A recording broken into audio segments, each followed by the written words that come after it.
Sa harap ng Senado, si former DPWH Undersecretary Roberto Bernardo ay malinaw sa ilang bahagi ng kanyang salaysay.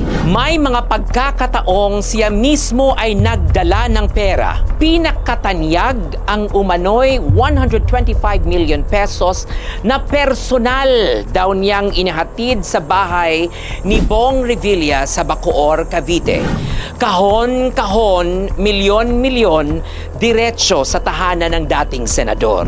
Mayroon din siyang inaming personal na deliveries, cash na dinala niya sa bahay ng DPWH Undersecretary Cathy Cabral sa Quezon City.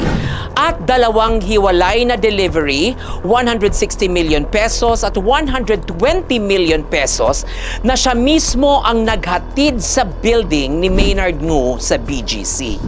Yan ang klase ng ebidensya na saklaw ng Rule 130 Section 22.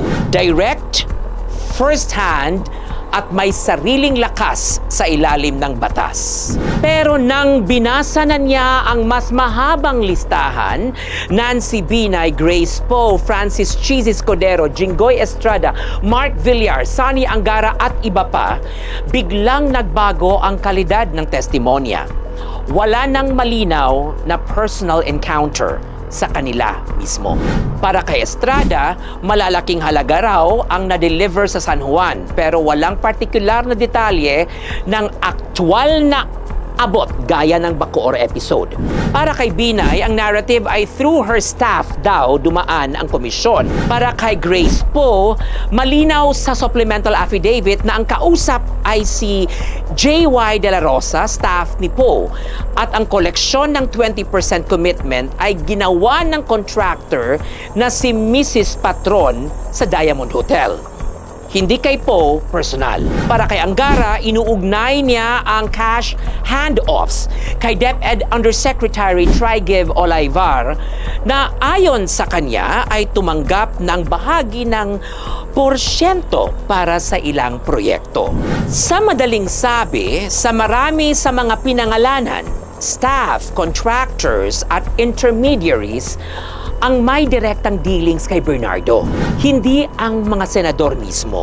Dito pumapasok ang usapin ng hearsay. Kapag ang pahayag ay ako mismo ang naghatid ng 125 million sa bahay ni Revilla, iyon ang personal knowledge. Pero kapag ang linya ay staff ang nakipag-ugnayan, contractor ang kumulekta, at intermediary ang tumanggap sa building at idinagdag lamang na para daw sa senador, ibang usapan na yan. Sa ilalim ng Rule 130 Section 37, hearsay evidence is inadmissible maliban na lang kung pasok sa napakakitid na exceptions. Ang anumang salaysay na nakasalalay sa para daw, sabi nila, or inference na hindi nasaksihan ng mismong testigo ay walang probative value. At hindi ito simpleng technicality, itinatag na ito ng Korte Suprema.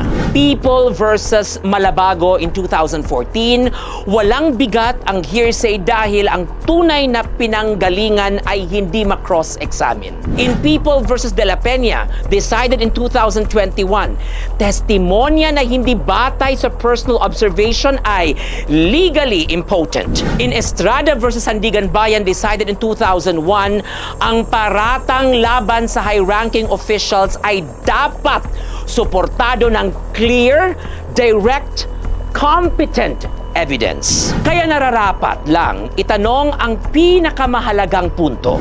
Kung ang napatunayan lang ni Bernardo na personal niyang nagawa ay maghatid ng pera kay Maynard Ngu, isang third party, bakit itinikit ang pangalan ni Cheese Escudero na hindi naman niya nakita, nakausap, o naabutan ng kahit sentimo. Kung staff ang kausap kay Poe at contractor ang kumulekta, kung staff o confidant ang pinangalan kay Binay, kung undersecretary ang inuugnay kay Angara, bakit mas malakas sa narrative ang pangalan ng mga senador kaysa sa mga taong aktwal na may hawak sa pera? Maging si Senate President Tito Soto ay nagpahayag na kinakailangang gumalaw ang Senado ng may prudence at due process sapagkat karamihan sa ipinresentang testimonya ay tumuturo hindi sa mga senador mismo, kundi sa kanilang mga tauhan, coordinators at facilitators. Kung ang personal delivery sa bahay ni Revilla ay may lakas, kung ang direct drops kina Ngu, Cabral at Olaivar ay malinaw at personal, hindi po pwedeng patawan ng parehong bigat ang pagdikit kina Binay, Poe, Escudero, Estrada, Villar, Angara at iba pa na ang basehan ay relay, coordination lang ng staff, hotel collections at delivery sa gusaling hindi niya nakitang naabot sa sinasabing end recipient. Ang hearsay ay hindi pundasyon. Ito ay buhangin sa ilalim ng dagat. At ito ang dapat nating liwanin. Ngayon pa lang, kung ang tumanggap sa harap mo ay intermediary, staff, contractor, kaibigan, o special envoy, siya ang dapat managot. Siya ang dapat tanungin. Siya ang dapat ma-cross-examine. Ang direktang ebidensya laban sa kanya ang magpapalakas sa kaso, hindi ang pagdikit ng pangalan ng sinumang hindi mo nakita o nakausap. Ang sinasabi ko lamang ay ito. Kailangan nating pigilan ang hinaharap na pagkadismaya ng publiko. Kapag tayo'y naghain ng kaso sa ombudsman, ang ating ebidensya ay dapat matibay. Hindi puno ng hearsay, hindi sablay ang chain of custody, at hindi nakaaasa sa relay ng walang nakakakita. Dahil kung gaano pa natin gawing demonyo ang mga senador na idinadawit ni Bernardo, kung walang direktang ebidensya laban sa kanila, sa dulot-dulo, babagsak at mawawala ang kaso.